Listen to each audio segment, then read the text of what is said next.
The boy under the tree. In a small village surrounded by gentle hills and golden fields, there was an old tree. Its trunk was wide, and its roots seemed to embrace the earth itself. No one knew its name, but everyone knew it. On hot days, shepherds rested under its shade. When old men wanted to remember their lives, they sat beneath its branches. Children laughed there without measure. But one day, a boy came and sat there alone.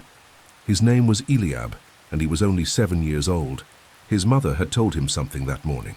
Her voice trembled, but her eyes were full of hope. "I must leave, my son. I will return before the leaves of this tree wither 3 times. Wait for me here." She kissed his forehead and walked toward the horizon. No one knew exactly why she left. Some said she went to find work. Others said someone needed her help. But the boy, with eyes as wide as the sky and a heart full of trust, stayed by the tree because his mother had asked him to, and he believed. Days turned into weeks. Eliab returned to the tree every morning. He sat on its roots. He talked to the wind. He watched the birds. He collected fruit. Many nights he fell asleep under the branches that creaked gently with the breeze. Other children came to play at first, but soon they stopped coming. "Your mother won't return," they said. "You're wasting your time," they whispered. But Eliab just smiled. He held a treasure in his heart, a promise, and he never let it go.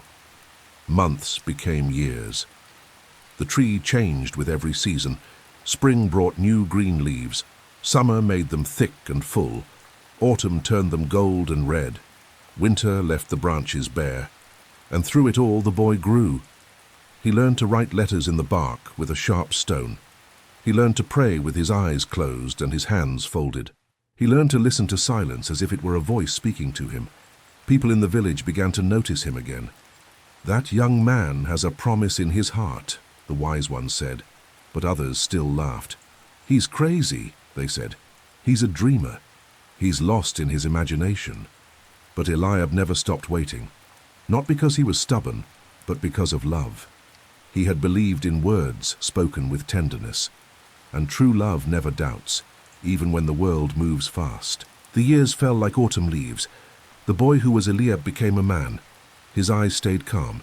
His face was tanned by the sun and by waiting. He never left the tree. He built a small hut of mud and branches beside it. He lived on little. The earth gave him what he needed. His faith gave him even more. Simple work filled his days. He collected water from a stream. He helped the old people. He taught children to read, to pray, and to trust. But every evening when the sun went down, he returned to the tree. He sat and looked at the road where she should come. Many people respected him in silence, though few understood him. Some called him wise, others called him mad. "How can a man build his whole life on something that might never come back?" they asked each other. But Eliab knew the answer. His heart was not anchored to what he could see. It was anchored to something deeper: faithfulness. He had learned that waiting is not wasted time. It is fertile ground where character grows strong. He had learned that true love is not measured by what you receive. It is measured by what stays with you, what remains. Then one day the tree became sick. Its leaves began to wither, though it was not the right season. Its bark cracked. The birds stopped singing. Some people in the village said they should cut it down. "It doesn't serve anymore," they said. "It takes up space." But Eliab stood firm. "This tree has been my shadow and my altar," he said. "Here I have loved. Here I have prayed. Here I have lived. It will not be cut down while I still breathe." Something changed in the village. The children began to bring water to the tree. The women hung colored ribbons on its branches. The men dug around its roots to make them stronger. The tree, as if it felt the love of this village, touched by the faith of one man, slowly began to heal. What began as one man's lonely wait became something alive. It became a testimony. It became a fire that lit the hearts of others. One evening, as the sun fell like gold across the hills, Eliab fell asleep under the tree, as he had done so many times before. He dreamed of his mother. In the dream, she came down the path wearing white. She embraced him with tears in her eyes. "You never stopped waiting," she said. "That is why heaven has held you.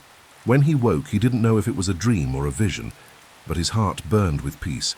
More years passed, then more. Eliab spoke less now. His life became like a lamp burning in the night, not shouting its light, but giving it freely. He still waited, but not with anxiety anymore. He waited with gratitude. He had discovered that the one who waits doesn't just wait for a return.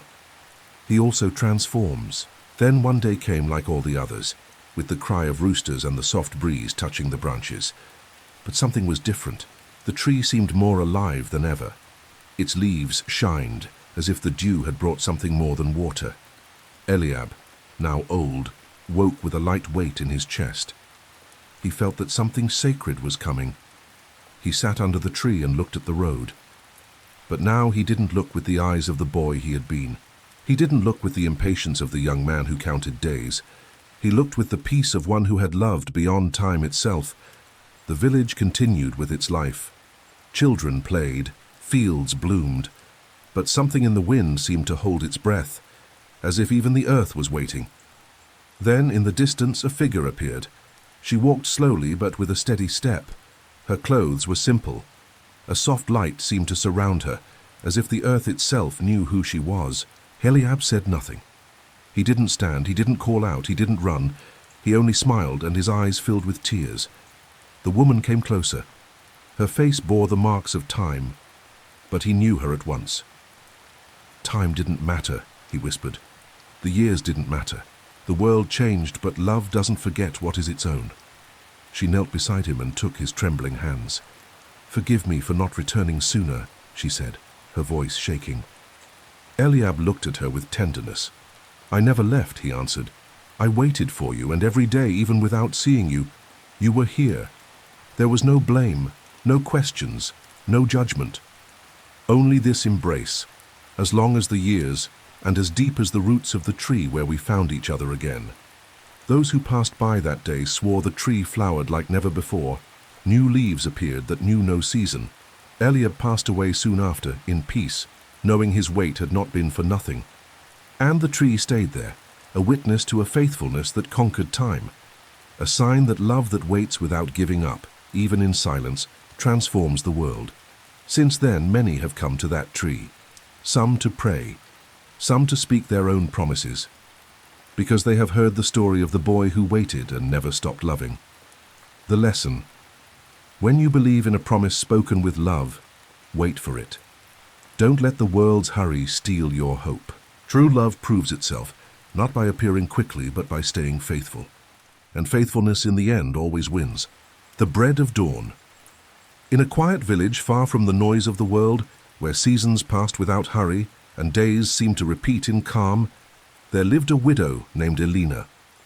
Her face was peaceful. Her eyes held ancient stories, as if they had seen so much that they no longer needed to speak.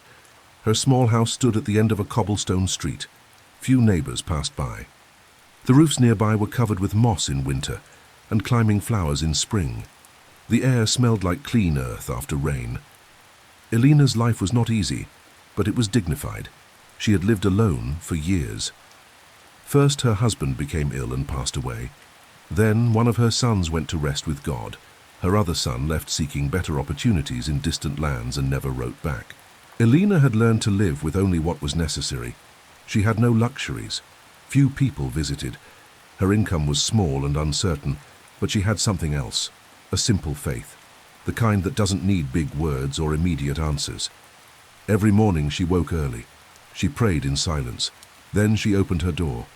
And every morning, without fail, she found bread there, just sitting on her threshold, wrapped in a clean cloth.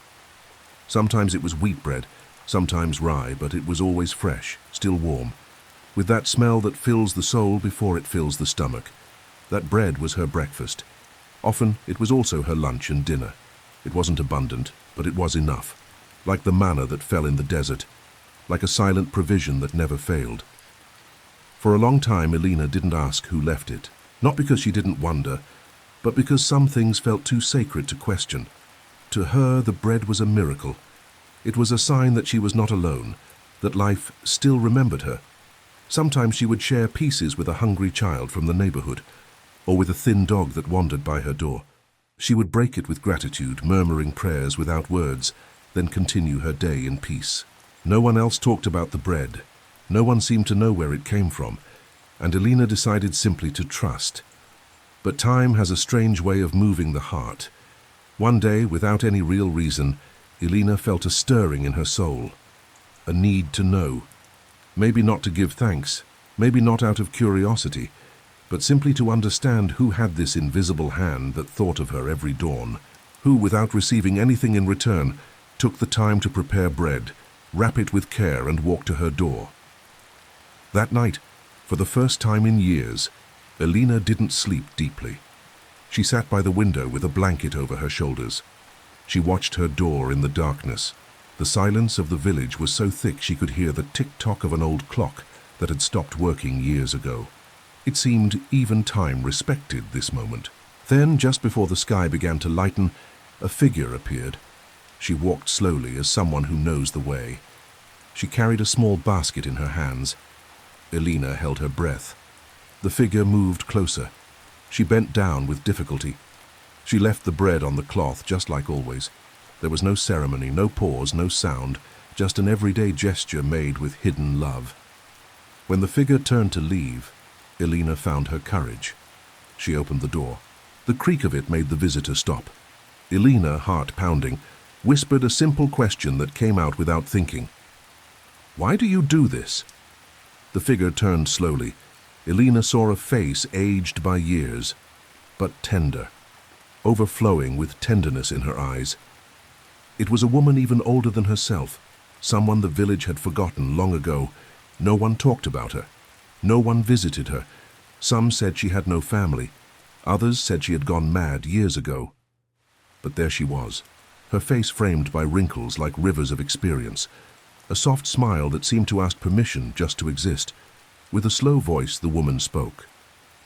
"Because you gave me bread when no one else would. Because once I was hungry and you shared what little you had. Because I learned that giving is not a debt, it is a privilege, and because there are things you do not to be seen, but because they are right." Elena didn't know what to say. Her lips trembled, but her soul grew quiet. She remembered faintly. A distant afternoon. A woman had knocked on her door asking for food. Elena had broken her bread in half and given it away without asking her name or story. Now, years later, that same woman had returned her gesture multiplied by hundreds of days. Elena wanted to embrace her, but the old woman was already turning, already going back the way she came, with the peace of someone who has done what they came to do. From that day on, the bread stopped appearing, not because it was forgotten, not because it was no longer needed, but because Elena no longer needed it in the same way. She had received something much more. She had received a truth. Life continued its course. Seasons changed. The village kept breathing in its slow routine. But Elena now carried a flame in her chest. Every dawn, with effort but with joy, she began to make bread. She used the flour she could find, water from the well, a little salt. It wasn't perfect, but it was hers. When the bread came out of the oven, she wrapped it with the same care it had been wrapped for her. She walked in silence. She left it at the door of someone who, she felt in her heart, needed it. Sometimes it was a single mother, sometimes an old woman who was sick, sometimes a young man living alone. She never said her name. She never wanted recognition. She just left the bread and walked away. With time, her gesture spread like a whisper. Others began to do the same. Bread appeared at different doors every morning. There was no organization, no schedule, no rules, just sensitive hearts that had learned something important, that need is not always loud, and that true help arrives without being asked. The village changed, not because it became rich or famous, but something in its essence transformed. Kindness became habit. Generosity became normal. The smallest children grew up hearing stories of bread that arrived by itself, like a whisper from God. Many years later, when Elena was gone and houses had changed, someone asked in the village square, "Who started all this? Who was first?" No one knew for certain. Some said it was a widow. Others said an old woman. Some even believed it was magic from the village itself. But everyone agreed on what mattered. Someone did it. Someone decided quietly to do good. Someone believed that bread could be more than food. Bread could be love, presence, dignity, company. Because in the end, everyone knew the truth. The bread of each day is not just flour and water. It is hope baked in a humble oven. It is provision that comes in the quiet morning without a name. It is the simplest and most powerful way to remember that what matters most is not always seen, but it is always felt, like faith, like compassion, like God. And so in that small village, the story of the bread lived on, and it still lives in every place where someone remembers to break their bread and share it, not for glory, but for love. The lesson. The kindness you give returns to you, sometimes in unexpected ways and unexpected times. But more than that, your kindness can start a chain reaction that changes a whole community. One act of love, repeated and passed on, becomes a legacy that outlives us. Never underestimate the power of small, quiet goodness. The dead tree, that lived in an ancient forest where trees reached toward the stars with their branches like eager fingers, and the wind whispered melodies that seemed to hold secrets of time. There lived a fox. His fur was reddish-brown. His eyes carried the weight of a long journey. He had run so much in his life.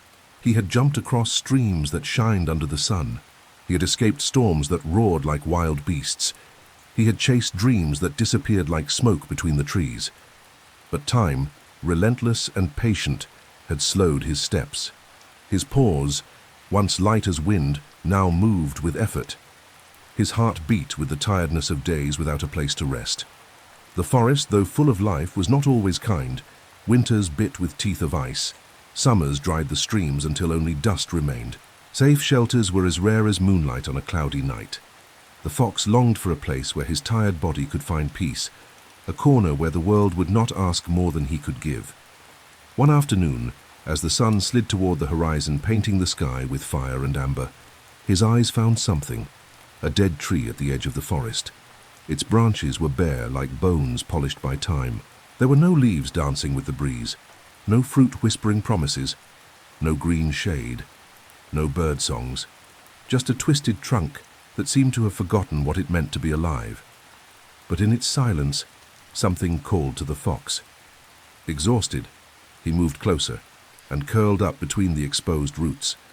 He felt a relief so deep, it was as if the earth itself embraced him in a quiet hug. The other animals of the forest saw him and frowned.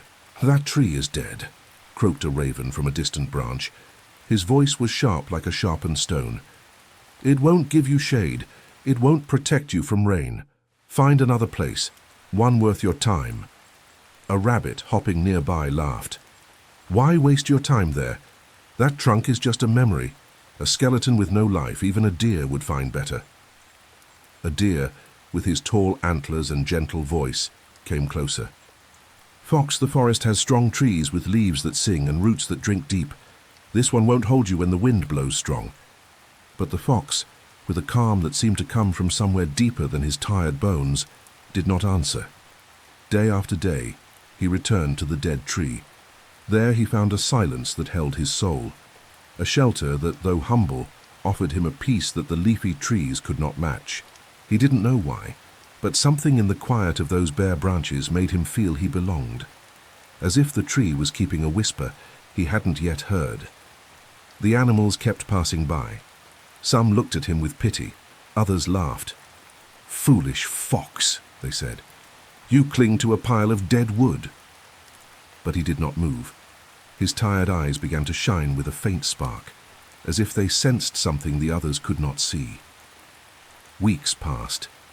The fox made that place his home. He slept between the roots when the sun burned hot. On cold nights he pressed against the trunk, as if the tree, despite appearing dead, still held hidden warmth. Days became months. His loyalty to the dead tree never wavered. Then one morning, when dew shined like pearls scattered in the grass, the fox woke and saw something that took his breath away. Between the dead branches, where there had been only wood, a small green branch had appeared.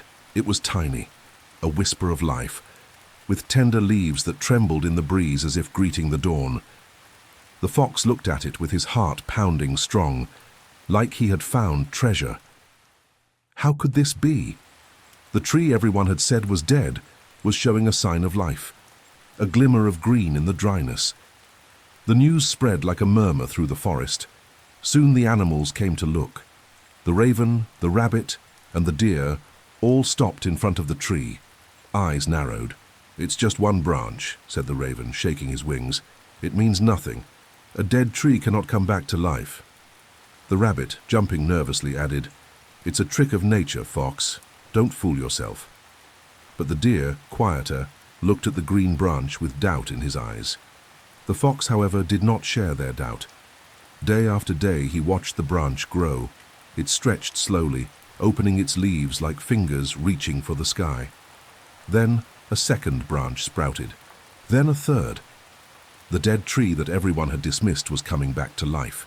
It was not fast, it was not grand, but it was real. The roots, which had seemed inactive, still drank from the earth. The trunk, which everyone thought was empty, still carried sap inside, like a secret river that had never stopped flowing.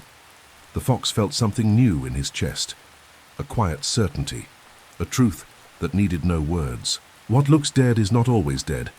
Sometimes life waits hidden until the right moment wakes it. The animals of the forest stopped laughing. Some began to come closer to the tree, not to judge, but to rest under its growing shade. The rabbit, who had mocked it before, now nibbled grass at its feet. The deer, who had doubted, gently touched the new leaves with his antlers, as if he wanted to feel their softness. Even the raven, always suspicious, now perched on the branches, watching the forest from a new place. The dead tree became a shelter, not because it was the tallest, but because its story touched the soul, a whisper of life where no one expected it. The fox did not boast. He continued sleeping between the roots, but now with a deeper peace. He had seen life return to what everyone had given up on, and that gave him purpose. He began to walk through the forest searching for other dead trees. He found a withered oak and scattered seeds around it. He brought water from a distant stream to a dry willow. He watered it again and again. Not every tree came back, but some did. And where there was life, the animals gathered. They rested. They shared. The fox understood his place was not just to find shelter. It was to show that life can bloom in the driest places. The dead tree, with branches now full of green, stood silent, like a beacon. Young animals told its story, not as a tale of great deeds, but as a whisper of something true. Life is not always visible at first glance. And the fox, his fur now streaked with grey, became a quiet guardian, a reflection that even in the driest days of the soul, there is a spark waiting. The forest changed. Where animals once ignored dead trees, now they stopped, looking for green leaves. And the tree, with branches now alive, stood tall and silent, a reminder that all new beginnings start with an act of faith, to stay, to trust, to wait. Maybe you have also found a dead place, a moment when everything seemed lost, and like the fox, maybe you will find in the silence a green branch, a whisper of life that invites you to stay, to trust, to wait, because life, like that tree, never truly leaves. It just waits for those brave enough to see it bloom. The lesson: don't judge things by their appearance. What seems dead might only be resting. Faithfulness and patience can awaken life where others see only endings. And when you believe in something's potential and care for it, you might become the reason it comes back. Your hope can be the catalyst for resurrection, both in nature and in hearts. The Shepherd and the Stubborn Lamb. In the highlands of Ephrata, where the wind carries ancient stories, there was a young shepherd named Nahum. He was the son of Baruch, a man of justice who feared God and found his joy in caring for his flocks. Since childhood, Nahum had learned to guide sheep down safe paths. He spoke to them in a gentle voice. His father had taught him that a shepherd does not just feed animals, he stands guard over their lives, and so Nahum came to love his sheep deeply. Each one had a name. Each day, when the sun rose, he called them by name, and they answered. His voice was strong but soft.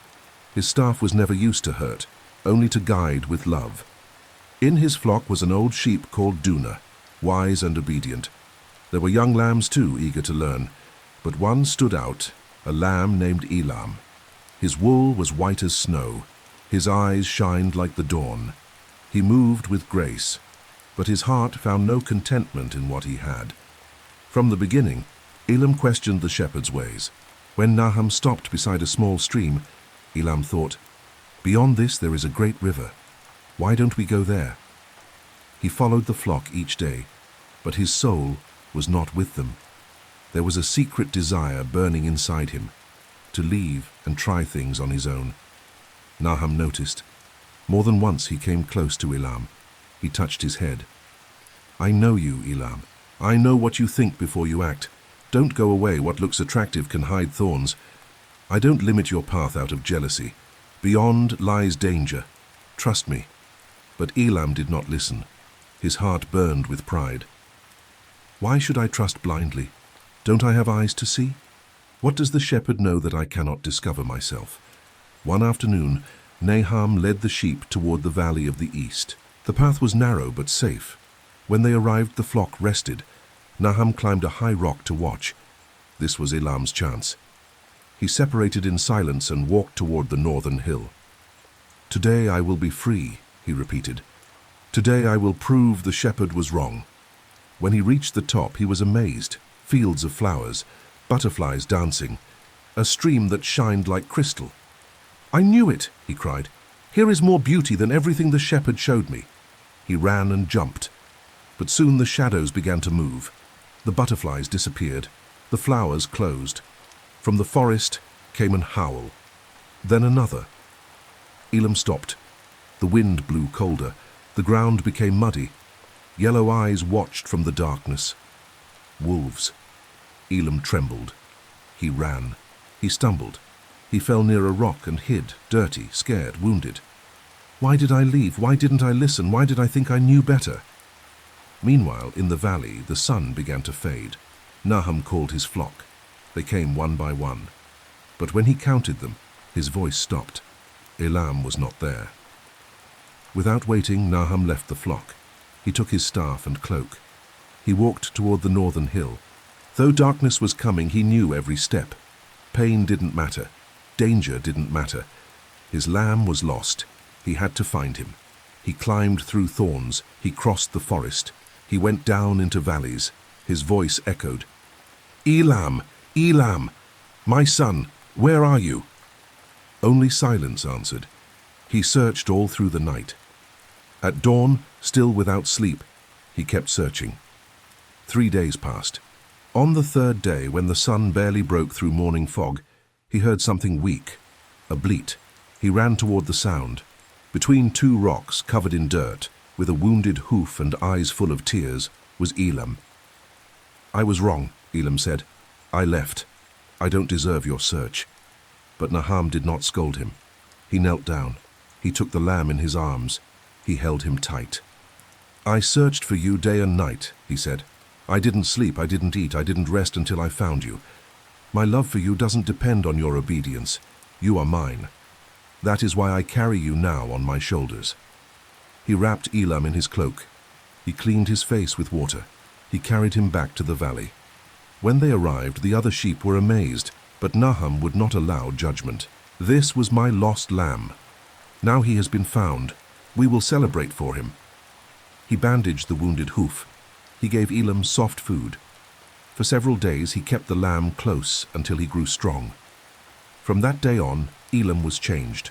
He walked at the shepherd's side, not from fear but from love. His heart, once restless, found peace in the voice he had once ignored. And when younger lambs asked, "Why can't we go that way?" Elam would smile. "I went there. There is no life in that place. Obey the shepherd. His voice is safety. His guidance is life. He protects us." And so the flock grew united and confident. And Nahum's name became known throughout the region, not for the strength of his arm, but for the tenderness of his heart. The lesson: real freedom comes not from doing whatever we want, but from trusting those who have our best interests at heart. And when we do go astray, true love doesn't punish, it rescues.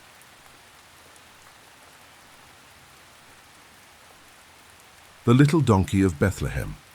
In the arid lands of Judea, Where winds blow with ancient stories, there lived a small donkey of ash-grey colour with a white spot on his forehead that seemed drawn by God's finger. His name was Quemuel, which means God has risen. Quemuel was born in the stables of an inn near Bethlehem. He was surrounded by strong oxen, proud camels, and mules that carried great loads. From the beginning, Quemuel noticed he was different. He was smaller, his legs were shorter, his ears were longer, his walk was clumsy and made the other animals laugh. When travellers came, they chose the bigger and stronger animals for their caravans. Quemuel was never picked. "That little donkey is too weak," people said. "He can't even carry a water jug." Day after day, Quemuel watched as the others left for important tasks, while he stayed in the darkest corner of the stable, alone. Many times he prayed deep in his heart. "Lord, if you made me, why am I so small? Why don't I serve any purpose?" His mother, an old donkey with wise eyes, told him with tenderness, "God makes no mistakes, my son. Perhaps you don't see your place yet, but heaven does." One cold winter night, when stars seemed closer and the moon shined softly, a couple arrived at the inn. The man had a firm but kind face. The woman, with her body swollen with life, walked slowly, held by love and promise. There was no room upstairs, so the innkeeper led them to the stable. No one knew yet, but that night would change the history of the world. Quemuel watched from his corner. He felt something he couldn't explain. There was peace in the air, a kind of invisible whisper that moved through the straw and walls. At midnight, the cry of a newborn filled the place. It was small but powerful, as if heaven had dropped a spark of eternity onto earth. Quemuel moved forward slowly, trembling. There, wrapped in cloths and lying in a manger, was the baby. Mary looked at him with tenderness without measure. Joseph watched with humility. The little donkey didn't understand what he saw, but his heart recognized it. Everything he had lived, every mockery, every rejection, every day of loneliness, had led to this moment. Days passed. Mary needed to move with the child. There were rumors of danger. Joseph prepared what little he had. When it came time to leave, he looked at the animals. The camel was tired, the ox was too slow, the mule was hurt. Then his eyes fell on Quemuel. "This one," said Joseph, "this little donkey will carry us." The innkeeper doubted. "That one can't carry weight.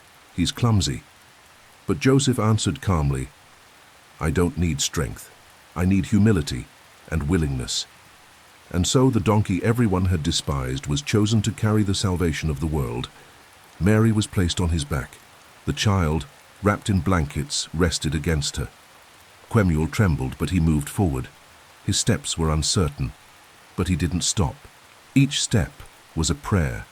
Each footprint in the sand was written in heaven's book.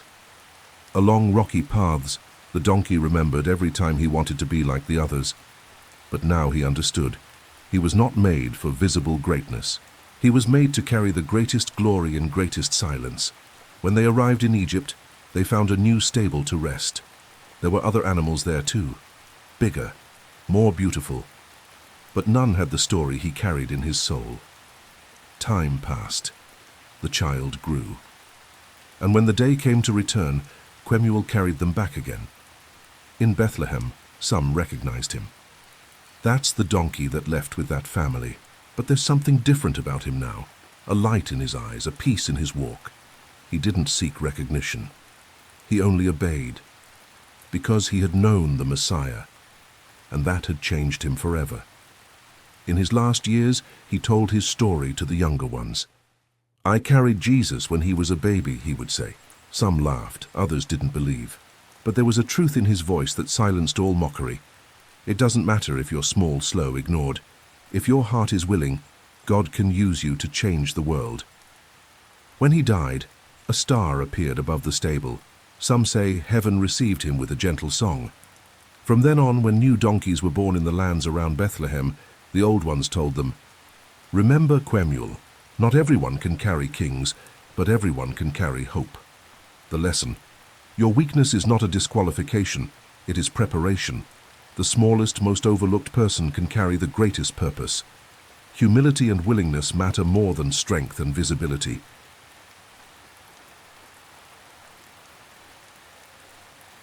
The Dog Without a Name. In days where the wind seemed to carry away the last crumbs of tenderness from the world, in a forgotten corner there lived a dog with no name and no voice to call him. His body was small, his walk was simple, his fur, once brilliant, was now covered in dust and memories. He had no more possessions than his tail. It didn't stop wagging, even on the greyest days. Like a candle lit in the middle of indifference. He had known a home. A soft voice used to say his name with joy. Wise hands would touch him with tenderness. He was the faithful companion of an old man who loved him with the sweetness that only good hearts know. But life in its mystery took the old man away one morning, without goodbyes. The small dog, without understanding, sat by the closed door to wait. One day, then another, then another. He waited until the night covered the thresholds, until neighbors stopped asking, until dry leaves covered the path. But his owner never came back. The house was emptied by other hands. The door was locked with strange keys, and he was pushed away with brooms and contempt. So began his walk through the streets, where no one waited, where few looked at him. He walked without direction, with calm steps, like one who had accepted his fate without bitterness. Sometimes he found food in torn bags. Sometimes a kind soul left old bread on a bench. He ate in silence and gave thanks with a tale that moved like dancing. He never asked for more than necessary. He didn't beg for love.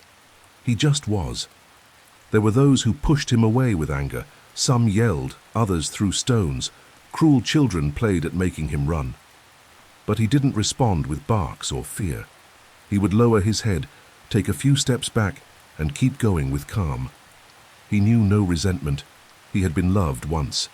That was enough to never hate. But in the rushing city, there were also those who noticed. A woman who left scraps by the fence every morning. An old baker who gave him hard bread. A boy who deliberately dropped a cookie from his lunch. The dog would come with gratitude.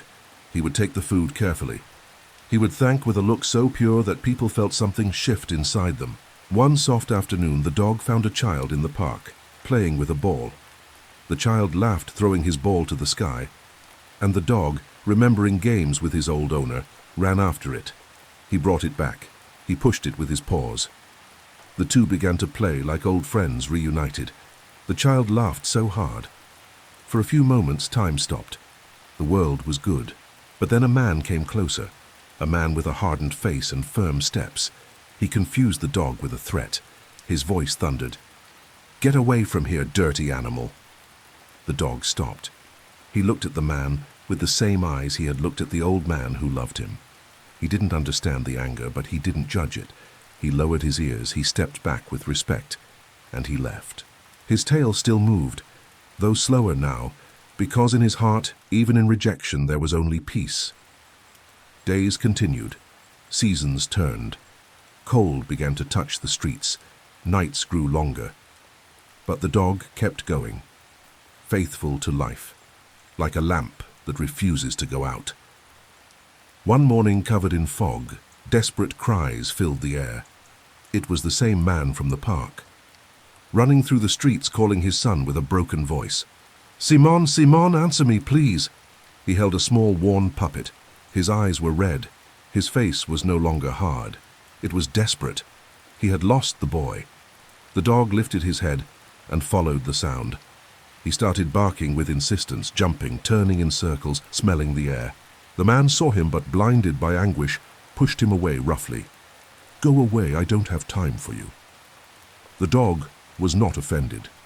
Then, with an intelligence born from love, he did something unexpected. He jumped and gently took the puppet from the man's hand. He held it firmly. Then he began to run, turning to make sure the man followed. They turned down streets, crossed yards, went down into a ravine.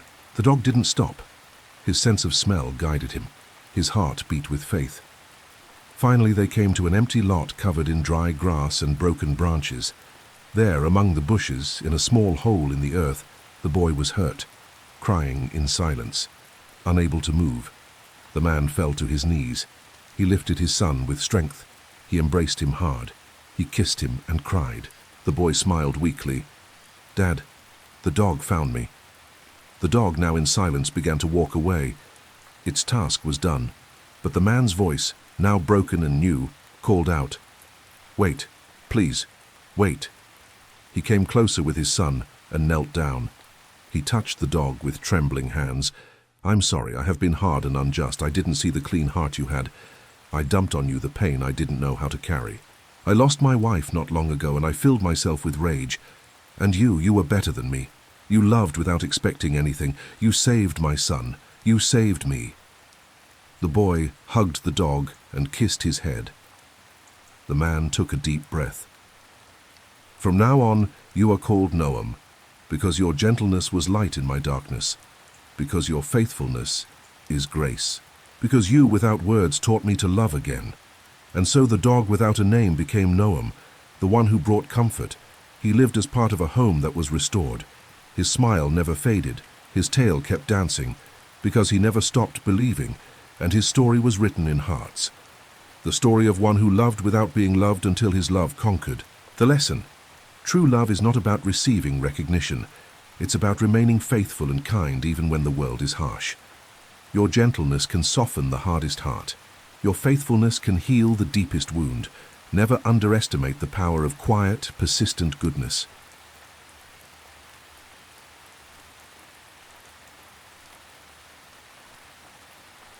The bird without a song.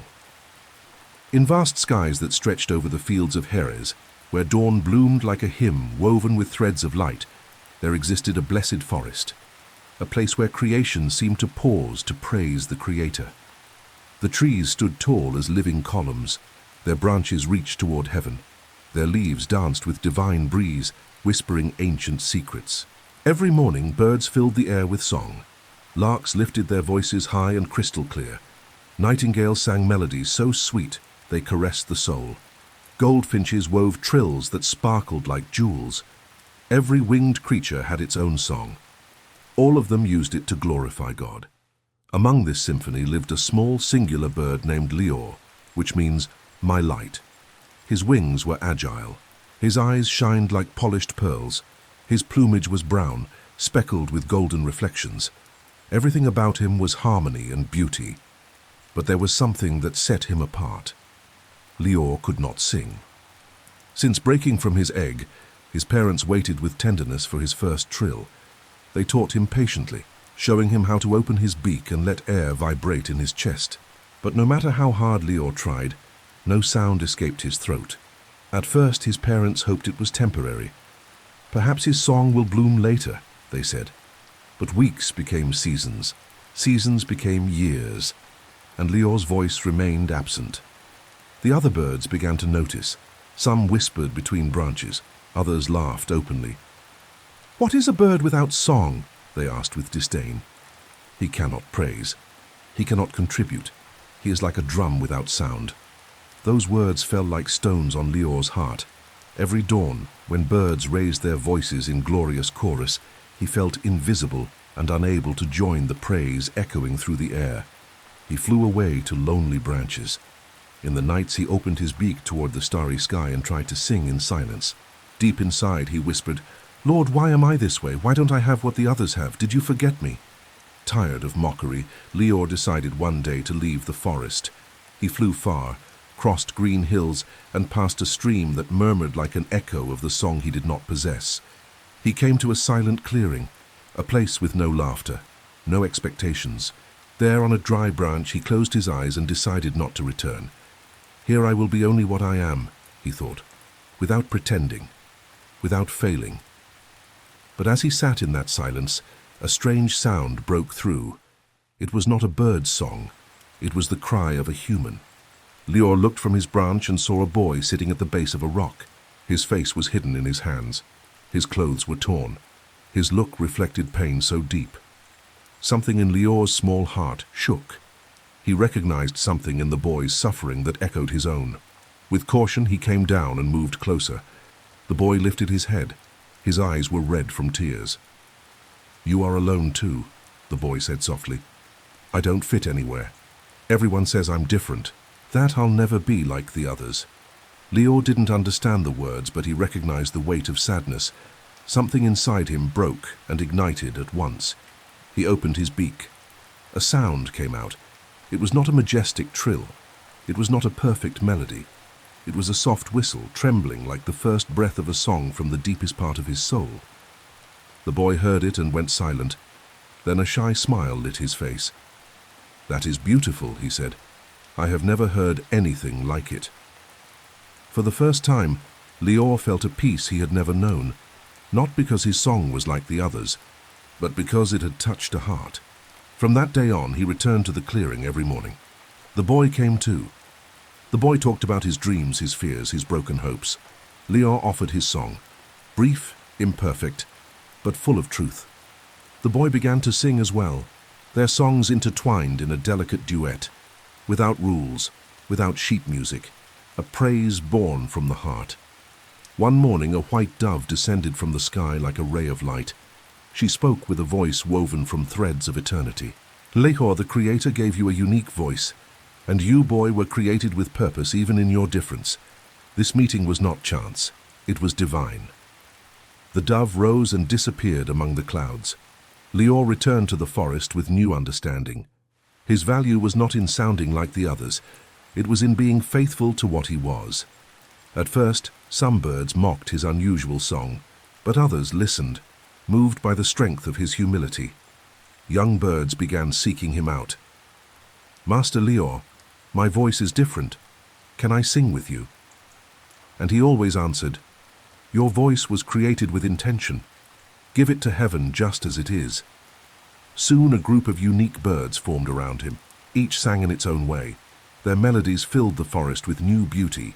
When Lior grew old, his body weakened, but his spirit shined brighter than ever. One morning he flew to the clearing where he had met the boy. The boy was now a man with a family. When he saw Lior, the man knelt with tears. "Thank you, little friend. You taught me that I don't need to be like the others to have purpose." Lior sang one last time, then he slept forever. But his song lived in the hearts he had transformed, and in heaven God smiled and said, "This is the song I have loved most, not for its form, but for its faithfulness." The lesson: your difference is not a weakness, it is your gift. Don't try to be what others are. Be fully, courageously yourself. Your imperfection, offered with faith, can change more hearts than perfection ever could. The candle that never went out. In a small village hidden between gentle hills, where silence seemed to whisper God's voice, there lived an old woman everyone called grandmother. No one remembered her real name. Her life was as ancient as the first trees in the valley. Her presence was as constant as the evening breeze. Her hair was white like almond blossoms. Her hands, wrinkled by years, were like roots that had embraced generations. If the church was the heart of the village, the grandmother's house was its soul. It stood at the edge of the forest. Simple. Whitewashed walls, a worn table, a straw bed with a hand-woven blanket. But what made it special was a candle. Every night before sleeping, the grandmother lit a candle. It was not large or decorated, just a simple flame placed on a small table in front of the window. When she lit it, her eyes shined with a glow that didn't come from fire. It came from memory. Then she would sit, close her eyes, and pray. The room filled with sacred quiet. The light danced on her cheeks. It caressed her tears, because the grandmother always cried in silence. Decades before, when her hands were strong and her hair was dark, the grandmother lit that candle beside her husband Matteo, a just man who worked the earth and prayed with his heart. Together they built their home when days were hard, and the village was just a few houses. Every night they lit the candle, not by necessity, but by devotion, like an offering to heaven. Here we still are. We still believe. We still hope. Over the years, children were born. The candle burned for them, for their dreams, their fears, their paths. Then came the grandchildren, the house filled with laughter and small footsteps. But years are rivers that don't stop. First Matteo left on a winter night, with a serene smile and a prayer on his lips. The grandmother held him until the end. When he departed, she lit the candle and cried in silence. The daughters married and moved away. The sons built their own lives. The grandchildren grew. The house became empty. Only she and the candle remained. Many said she should stop. that lighting a candle for the absent was clinging to the past. But the grandmother knew something true. Real love doesn't die with death. Love that comes from God crosses time. It defeats loss. It endures. So she kept lighting her flame every night. She told the heavens, "Thank you for letting me love them. Thank you for letting me love." That simple candle became a symbol for all who entered her house. Shepherds seeking advice, children asking for stories, neighbors needing comfort, travelers who stopped to listen. Everyone felt something when they saw it. It wasn't the wax or the flame. It was what it represented: faithfulness, hope, eternal love. With time, the grandmother grew frail. Her back bent, her steps grew slow, her voice became softer, but the candle never stopped burning. Each night, with trembling hands, she lit it. Her tears fell not from sadness but from gratitude. She had lived fully. She had loved with all her being. One day her body grew tired. Her breath grew short. She lay in her bed and waited, without fear, like one who knows where she is going. While the candle burned, the grandmother went. The village wept. But one night, when sadness covered everything, Clara, her youngest granddaughter, a girl of 10 with dark eyes and an awakened soul, entered the house. With trembling hands, she took the candle and lit it. The flame came to life more intensely, as if it carried the memory of all the nights, tears, and prayers. Clara didn't fully understand, but her heart knew. The grandmother was not gone. Her love still burned. Now it was Clara's turn to keep it alive. Clara kept lighting the candle. Every night she felt her grandmother near. Sometimes she spoke to her, telling of her day, her dreams. The story of the candle grew. Neighbors noticed the light still shining. Travelers came, drawn by the flame that never went out. Clara grew up, became a woman, and she still lit the candle. Like her grandmother before her, like perhaps her daughter would do one day. The lesson: the legacy we leave is not measured in possessions. It is measured in the love we pass down. When you love faithfully, that love becomes a light that others carry forward. Your devotion, your prayers, your quiet acts of faith, they echo through generations.